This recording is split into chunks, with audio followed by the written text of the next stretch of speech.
Welcome to the Bracket Breakdown. I'm Brandon Chatmon. I'm here with Justin Harper. He's the girls basketball beat writer for the Oklahoman.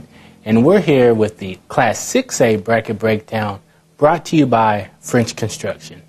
So Justin, tell me, in the first round there's obviously a couple of good matchups. Which one do you feel like could be the best? Well, Edmond North and Norman play in the first round, which could easily be a semifinal game. They all are good games, but that game is one of the better games that we could get. Even if it was a final, that would be a good game. The biggest difference is Edmond North is a young team. They're new to this. They haven't been to the state tournament since 1996.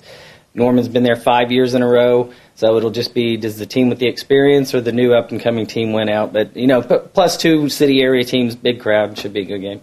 Okay. Well, obviously, to make the state tournament, you're going to have some pretty good players. So give me some players to keep an eye on. Well, from that game I just talked about, Ashley Bruner for Norman and Elizabeth Donahoe from Edmond North, who's just a sophomore, but she's a terrific post player. Rashay Jackson from Midwest City, also very good. But if you have to pick out one single player that's the most exciting this year, it would be Del City's Tony Young. She's gained fame for being able to dunk. You know, there's not too many girls that can do that. And she can actually throw it down. I mean, she's not just squeaking it over. So, but that's not all she does. I mean, she scores 20 points a game, and she's been the heart of Del City this year, even though they're pretty good. But that's the team. I mean, that's the one player that if you were going to go out and watch, that'd be the one to look for. Well, this sounds like one of the more competitive tournaments we'll see this week. Go ahead and give me a championship matchup and a winner.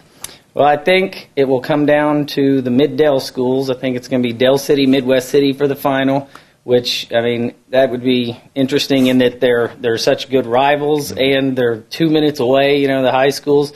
They have such good players that have grown up playing together.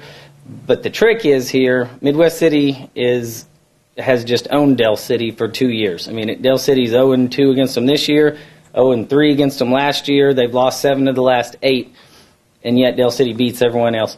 So I think it's going to end up being those two again, the Mid-Del neighbors. But I don't know if Del City can get it out of their head that they can't beat Midwest City, or if, you know, you just can't. The law of averages may have to kick in for Del City. But for right now, I would have to pick Midwest City.